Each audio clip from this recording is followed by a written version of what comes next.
afternoon, class.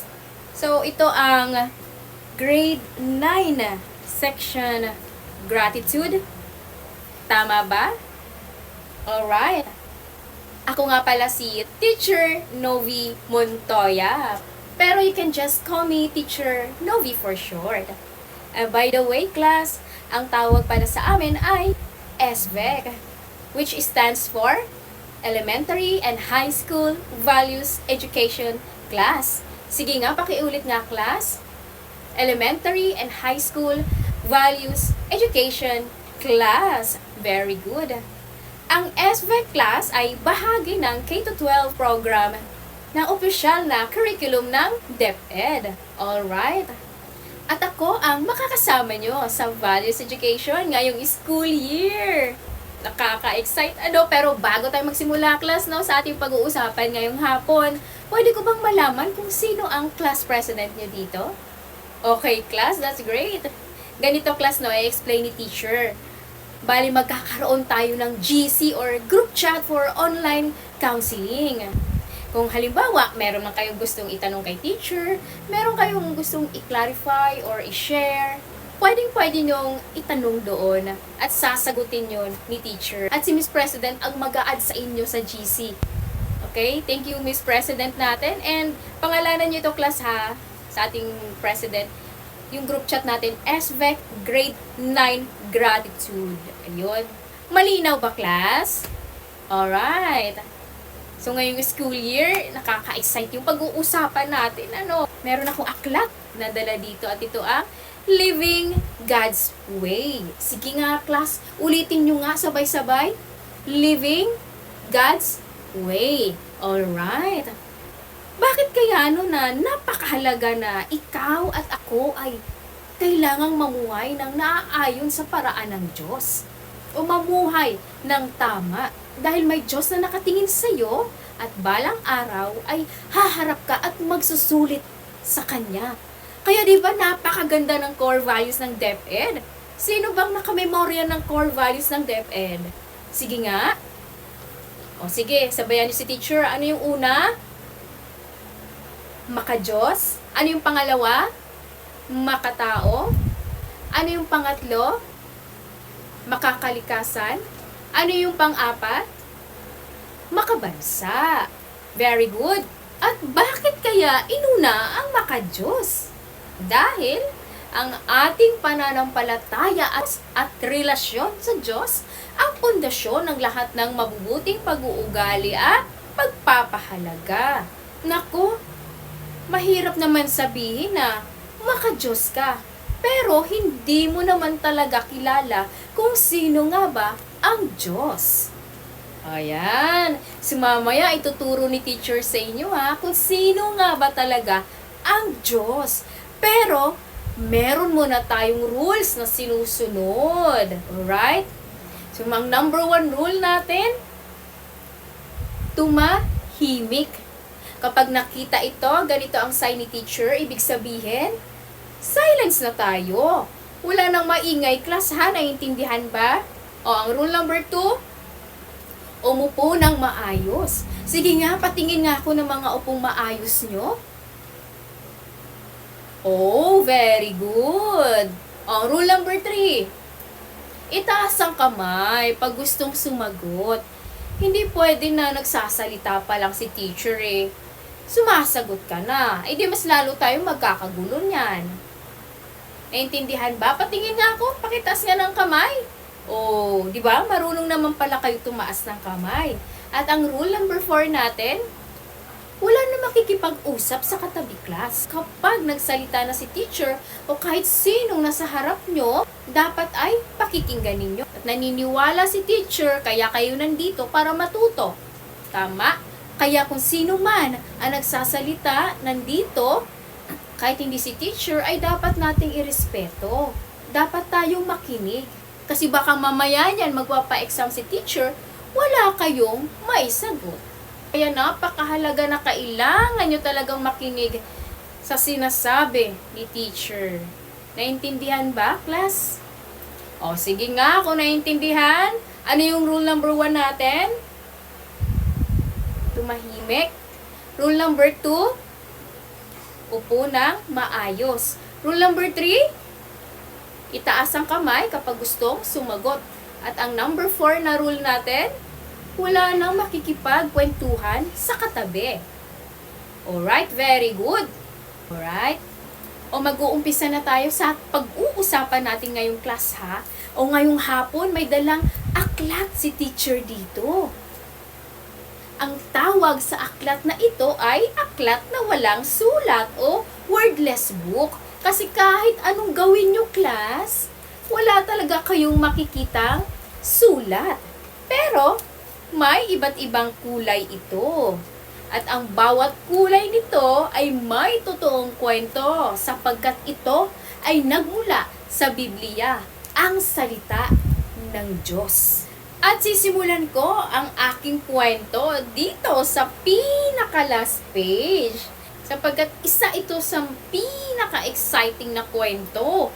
So, anong kulay nga ito? Ang kulay nito ay ginto. Sige nga, ano bang naiisip nyo kapag narinig nyo o nakita nyo ang kulay ginto? Oh, alahas. Ano pa? Sige nga, magbigay kayo.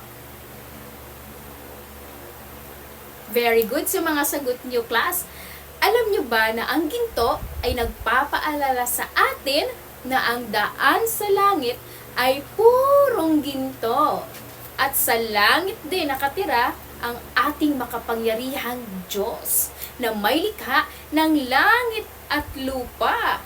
Lahat na nakikita natin dito sa mundo, ang Diyos ang siyang lumikha sa pamamagitan ng kanyang salita.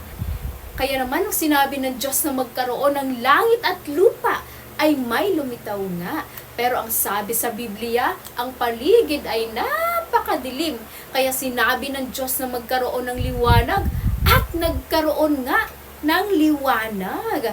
At hindi lang yan, sapagkat nilikha din ng Diyos ang lahat ng mga bagay sa pamamagitan ng kanyang salita. Maging ang dagat, ang mga halaman, ang araw, ang bituin, at buwan. Maging ang mga isda, mga ibon, at mga hayop ay nilikha din ng Diyos sa pamamagitan ng kanyang salita. Because He is a powerful God. At alam niyo ba kung ano yung pinakalas na nilikha ng Diyos? Yes, tao. Very good. Ang tao ang pinakahuling nilikha ng Diyos sapagkat ikaw at ako ay mahalaga. Ikaw at ako ay espesyal. Ikaw at ako ay mahal na mahal ng Diyos. Sige nga, sabihin mo nga, mahal na mahal ako ng Diyos. Very good. Kaya, hindi tayo sang-ayon kay Charles Darwin, class ha, na ang tao daw ay nagmula sa unggoy. Dahil malinaw ang sinasabi sa Biblia sa Genesis chapter 1 verse 26, sabi niya, likhain ang tao ayon sa ating wangis at kalarawan. Kaya kanino ka nga kalarawan? Sa Diyos. Sabihin mo nga, kawangis ako ng Diyos. Kawangis ako ng Diyos. Kaya kung kawangis ka ng Diyos, aba wala kang karapatan na awayin ang kapwa mo. Wala kang karapatan na awayin ang classmate mo. Kasi kawangis sila ng Diyos. O wala kang karapatan ibuli siya ha, class ha. Wala kayong karapatan pagsalitaan siya ng masama. Wala kayong karapatan na saktan siya. Wala kayong karapatan na ibuli siya. Wala kayong karapatan na lait-laitin siya. O kahit ano pa man yan class na masasama, wala kayong karapatan sapagkat sila ay kawangis din ng Diyos. At every time na sinasaktan mo ang kapwa mo, ay sinasaktan mo na rin ang puso ng Panginoon. At tandaan natin ito class, ang buhay natin ay mahalaga sapagkat nilikha tayo ng Diyos. Kaya dapat pinapahalagahan natin ito. Alam nyo, nakakalungkot nga yung mga balita ngayon, di ba? Meron akong napanood na babae, naku, sinaktan ang sarili. Tumalon siya sa building dahil na heartbroken siya. Naku, class, dapat pahalagahan natin ang buhay natin sapagkat ang Diyos ang nagbigay ng buhay sa atin at ang Diyos din ang siyang may karapatan na bawiin ito. Kaya class, dapat pahalagahan natin ang buhay natin sapagkat mahal na mahal ka ng Diyos. Hindi ka lang mahal, mahalaga ka sa Diyos. Sabihin nyo nga, mahalaga ako sa Diyos. At ang Diyos na lumikha sa'yo, hindi lang sa Diyos na mapagmahal. Hindi lang siya Diyos na makapangyarihan, kundi siya rin ay Diyos na banal. Our God is a holy God. At kapag sinabing holy o banal, ayaw niya ng kasalanan dahil ang Diyos natin hindi rin nakakagawa ng kasalanan. At kung ang Diyos natin ay banal, merong hindi pwede sa langit. At yun ang kasalanan. Ano ba yung kasalanan, teacher? Ang kasalanan ay anumang mga bagay na naiisip mo, sinasabi mo at ginagawa mo na ayaw ng Diyos. Sige nga, magbigay nga kayo ng mga example ng kasalanan na ginagawa ng mga bata. O sige nga, mambuli, mangupit, sumagot sa magulang, mangopya, magbisyo, mang-away, magkating class, nagsusugal. Oh, okay, thank you class sa mga sagot nyo. Nakakalungkot man, pero totoo lahat yan ay kasalanan. So bakit nga ba, teacher, nagkaroon ng kasalanan? At saan ba nanggaling itong kasalanan? Sapagkat class, ang unang tao na nilalang ng Diyos na sina Adan at Eva ay nahulog sa kasalanan. Familiar ba sa story nila Adan at Eva?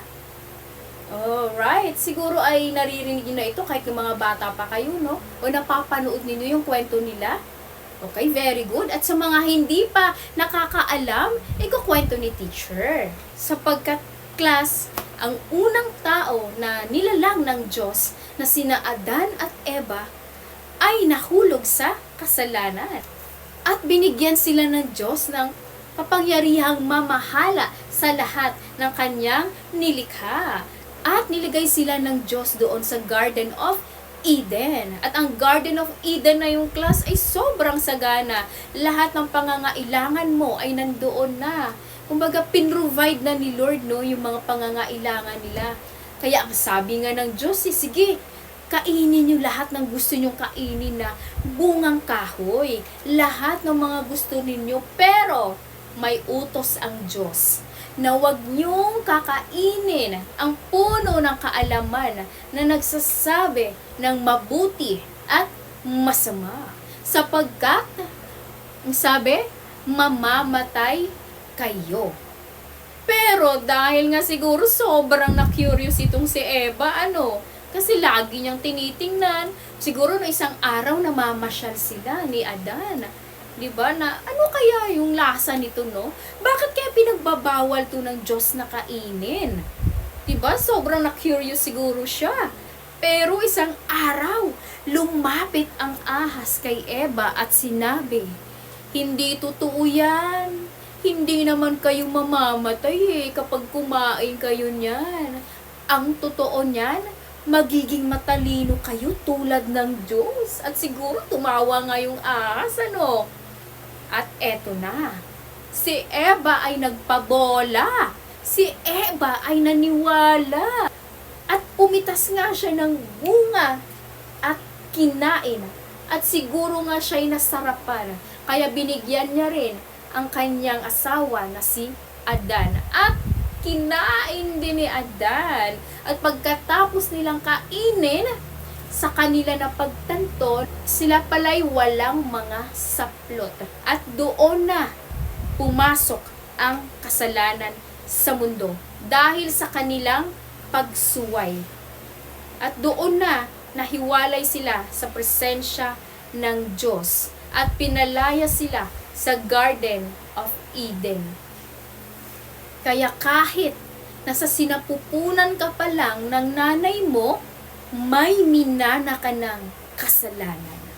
Wala namang nagturo sa'yo na magmura ka. Pero bakit ang lulutong ng PI na yan? Wala namang nagsabi sa'yo na magsinungaling ka. Pero nagsisinungaling ka. Walang nagturo sa'yo na mangupit ka, mangopya ka, sumagot ka sa magulang mo, o magbisyo ka. Pero bakit ginagawa mo? Sapagkat tama nga ang sinasabi sa Biblia. Sabi sa Romans chapter 3 verse 23, sapagkat ang lahat ay nagkasala at walang sinumang nakaabot sa kaluwalhatian ng Diyos. Walang sinuman ang matuwid sa harapan ng Diyos. At lahat ng kasalanang ginagawa mo at ginagawa ko ay may kaparusahan. At ano kaya ang parusa sa kasalanan? Any idea? Sige nga. Very good. Ang sabi sa Romans chapter 6 verse 23, sapagkat ang kabayaran ng kasalanan ay kamatayan. At may dalawang uri ng kamatayan ang tinutukoy dito. Una, ang physical na kamatayan. Ibig sabihin, ang katawan natin ay nanggaling sa lupa, ito ay babalik din sa lupa. At ang pangalawang kamatayan ay ang espiritual na kamatayan.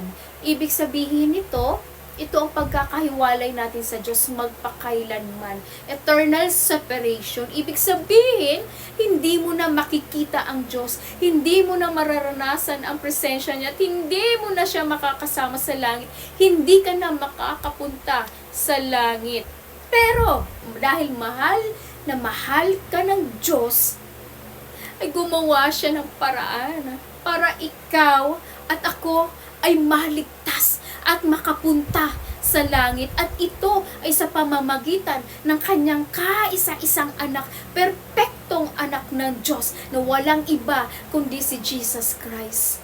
Si Jesus ay bumaba sa langit, nagkatawan tao, naging bata din siya kagaya niyo, class, at kagaya ko. Kaya naman, naranasan niya ang mauhaw, mapagod, magutom, at masaktan. Dahil siya ay tao din. 100% tao siya at 100% Diyos. For 33 years, siya ay namuhay ng perpekto, walang bahid ng kasalanan. Pero dahil sa ating mga kasalanan at pagsuway, siya ay pinahirapan, pinarusahan, dinuraan, sinaktan, pinutungan ng koronang tinig, hinagupit, binugbok, lahat ng pang-aabuso. Sabihin nyo na, yan ang ginawa ng mga Romano sa Panginoong Hesus. Siya ang nagdala ng krus sa Kalbaryo na dapat ikaw at ako ang siyang pumasan. Pero dahil sa kanyang labis-labis na pag-ibig sa atin, siya ang tumanggap ng parusa at ang kanyang dugo ang kabayaran upang tayo ay malinis at maligtas sa ating mga kasalanan. Si Jesus ang pinako sa krus at siya ay namatay. Pero ang good news, hindi siya nanatiling patay. Sapagkat nung ikatlong araw, siya'y nabuhay namang muli. At dito na tayo sa white. At dahil sa ginawa ng Panginoong Jesucristo sa krus, pwede nang mapatawad ang kasalanan mo. At paano ba mapapatawad, teacher, ang kasalanan ko? Sabi sa Biblia, sa John chapter 3 verse 16, sapagkat gayon na lamang ang pag-ibig ng Diyos sa sanlibutan.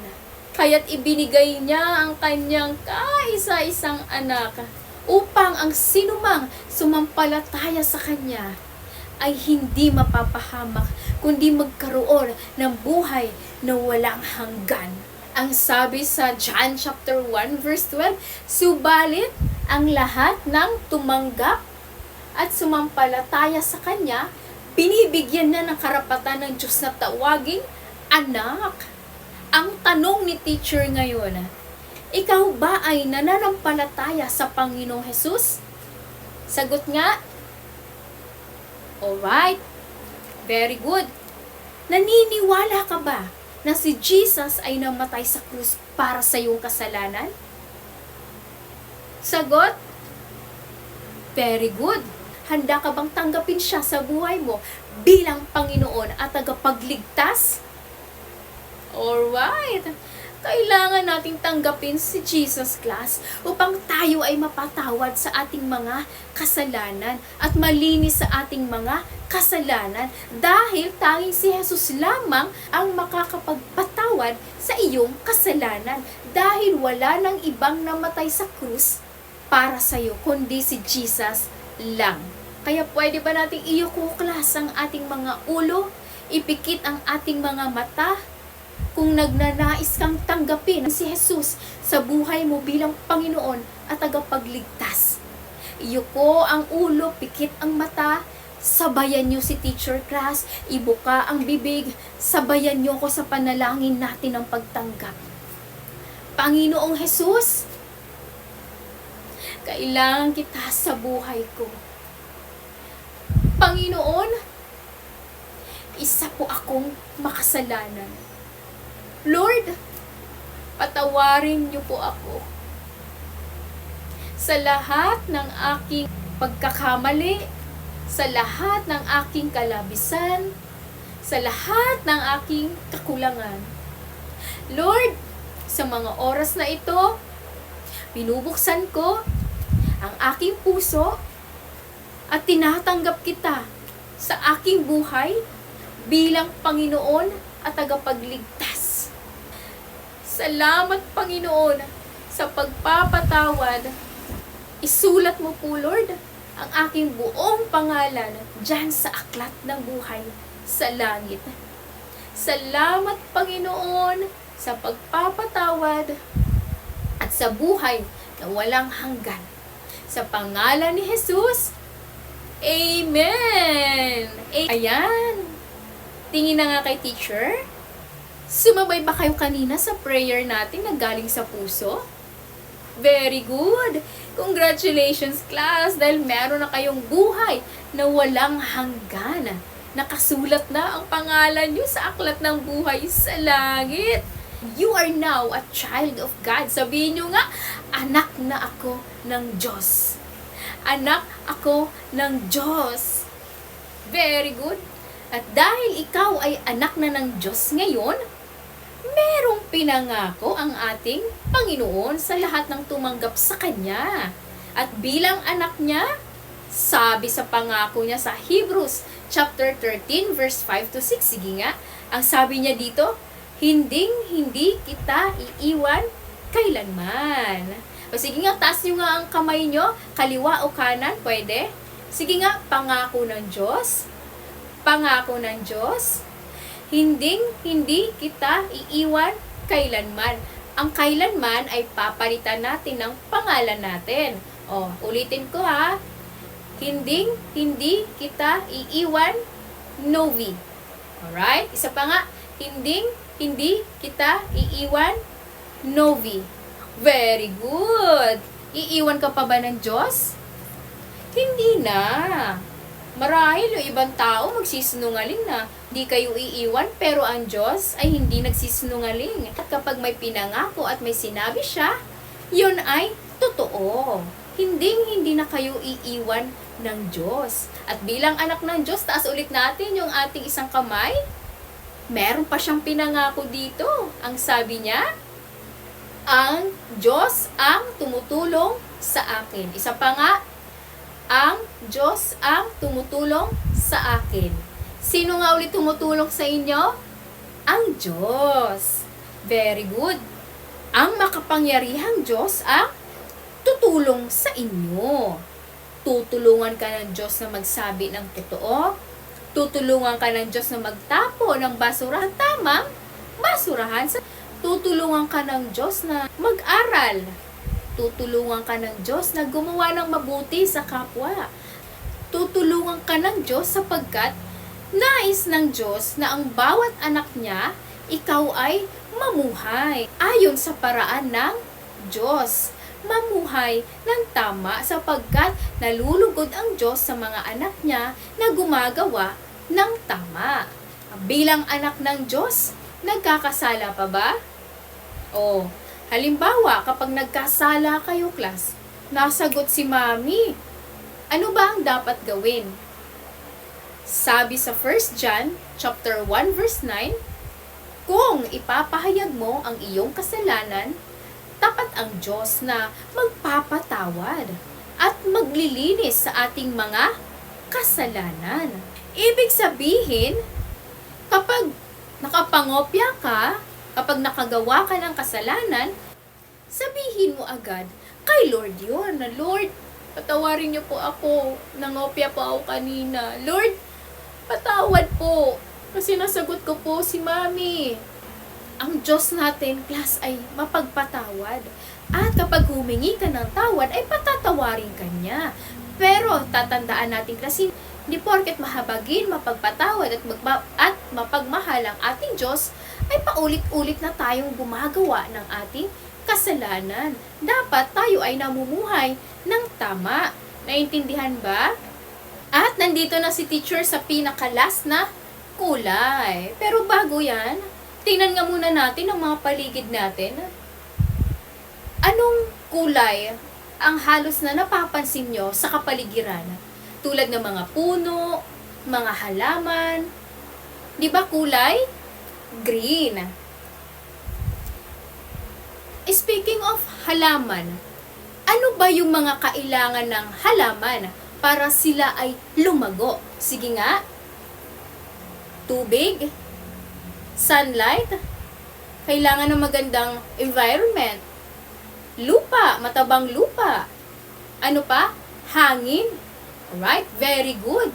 At class, kagaya ng halaman, ikaw din ay dapat merong gawin para ikaw ay lumago, para lalo mo makilala si Jesus sa buhay mo. Dapat ikaw ay nagbabasa ng Biblia. O, may mga Biblia ba kayo sa bahay? Meron? Oh, very good. O yung iba wala? O yung iba hindi marunong magbasa, hindi alam kung paano? Walang problema yung class kasi tuturuan kayo ni teacher kung paano magbasa ng Biblia. O, kayo ba ay nagpe-pray din? Sige nga. Nagpe-pray ba kayo? O dapat class nagpe-pray tayo ha? Hindi kailangan na paulit-ulit yung prayer natin. Dapat nanggagaling sa puso natin, diretso na sa Diyos. Yung parang nakikipag-usap ka na, parang kaibigan mo lang si Jesus. Hindi mo kailangan ng memorize na prayer class ha. Ang palalangin ay dapat diretso sa Panginoon. Ano pa ba? Ano pa ba ang mga kailangan natin para tayo ay lumago at makilala pa ng lubusan si Jesus? Siyempre, unang-una, dapat nagbabasa ng Biblia. Pangalawa, dapat nagpe-pray. At pangatlo, dapat ay nagsisimba. Oh, very good. Dapat tayo ay nagsisimba class. At dapat yung simbahan na pinupuntahan natin ay dapat nagtuturo ng salita ng Diyos. Okay, ulitin nga natin. Una, anong gagawin para ikaw ay lumago at makilala si Jesus? Magbasa ng word ng kanyang salita, Biblia. Pangalawa, dapat nagpipray. Pangatlo, dapat tayo ay may ina-attenan na church. Alright, very good. May naintindihan ba sa tinuro ni teacher ngayon? Very good. O, bago tayo maghiwa-hiwalay, ipagpipray muna kayo ni teacher ha.